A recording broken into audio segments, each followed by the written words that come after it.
আমার জামাইকে যদি প্রতিদিন মাংস রান্না করে দেওয়া হয় সে প্রতিদিনই খেতে পারবে। আর কিছুদিন থেকেই তার চোখে শুধু সাদা সাদা ভাসছে, সেটা আমি পরেই বলি। আসসালামু আলাইকুম ভিউয়ার্স, কেমন আছেন সবাই? আলহামদুলিল্লাহ, আমরাও অনেক অনেক ভালো আছি। আজকের সারাদিনের একটি ব্লগ শেয়ার করব আপনাদের সাথে, আশা করি পুরো ভিডিওটি দেখবেন। সকাল থেকে ভিডিওটা শুরু করছি। এই তো সকালের নাস্তা বানাতে চলে আসলাম। সকালের নাস্তায় আজকে রুটি বানাচ্ছি, আর কালকের মাংসের তরকারি আছে সেটা দিয়েই খাওয়া হবে। আর ছেলে যখন ঘুম থেকে উঠবে তখন তাকে আমি ডিম পোস্ট করে দিব। যাই হোক, এইদিকে আমার সবগুলো রুটি ভাজা হয়ে গেছে, এখন আমরা নাস্তাটাও খেয়ে নেব। আর ওইদিকে কিন্তু আমার ছেলেটা ঘুম থেকে উঠে আজকে দেখেন ও খেলা শুরু করছে। আজকে ও ঘুম থেকে উঠেছে 11টায়। সকালবেলা এতটা কুয়াশা ছিল, অনেকটাই ঠান্ডা ছিল, তো বাইরে কিছুই দেখা যাচ্ছিল না। তো ভাবলাম ছেলেটাও ঘুমাচ্ছে, থাক দেখি এদিকে আমি কতটুকু কাজ করতে পারি। তো ছেলেটা যখন ঘুম থেকে উঠেছে আর 11টায় তো একটু রোদ উঠেছে, তখন ওকে নিচে আমি দিয়েছি একটু খেলতে, তারপর আবার ওকে আমি গোসল করাবো। প্রতিদিন আমি যাই রান্না করি আগে আপনাদের ভাইয়াকে জিজ্ঞেস করি কি রান্না করব, তুমি কি খেতে পছন্দ করো বা কী খাবা, আমি সবসময় ওকে জিজ্ঞেস করি।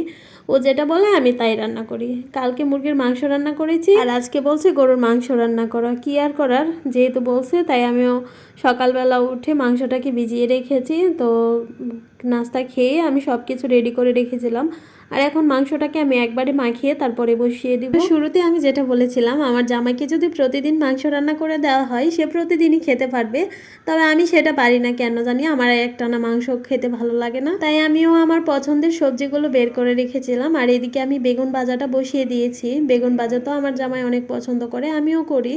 তো বেগুন ভাজাটা বসিয়ে দিয়েছি। আর কিছুদিন থেকে আমার শুটকি খেতে অনেক ইচ্ছে করছে, তবে আপনাদের ভাইয়া শুটকি তেমন পছন্দ করে না, আমাকে খেতে দিচ্ছে না।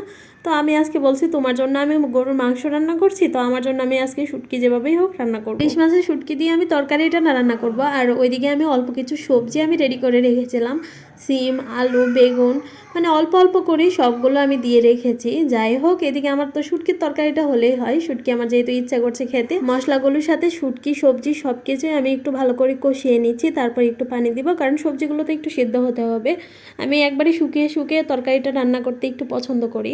আর এই যে আমার তরকারিটা কিন্তু হয়ে গেছে। যাই হোক, কিছুদিন থেকে আমার জামাইয়ের চোখে শুধু সাদা সাদা ভাসছে, কারণ কি জানেন, আমার জন্য যা কিছু নিয়ে আসছে সব কিছুই থাকছে সাদা। আর আজকে একটা কমফোর্টার নিয়ে আসছে, তাও সাদা। যাদের বাসায় ছোট বাচ্চা আছে তাদের বাসায় কিন্তু সাদা জিনিস ব্যবহার করা অনেকটাই ঝামেলা, অনেক ময়লা করে ফেলে। আর আমি আমার বিছানার চাদর একটু কালারফুল ব্যবহার করি, কারণ একটু ময়লা হলেও দেখা যায় না, পরবর্তীতে আবার ওয়াশ করা যায়। আর এমনিতে কিন্তু কমফোর্টারটা আমার কাছে খুব ভালো লেগেছিল, আমি খুলে খুলে দেখছিলাম যে সব কিছু ঠিক আছে কিনা।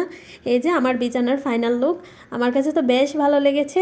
কোল বালিশের কাবার, দুটো বালিশের কাবার, বিছানার চাদর, আর বিছানার চাদর কিন্তু অনেক বড়। আর এদিকে কালকে আমি বাবার বাড়ি যাব, তার জন্য ব্যাগ ট্যাগ গোছাবো, কিন্তু আমি ছেলের জন্য কিছুতেই গোছাতে পারছি না। আমাদের জন্য দোয়া করবেন। আজকের ভিডিওটি এ পর্যন্তই। আল্লাহ হাফেজ।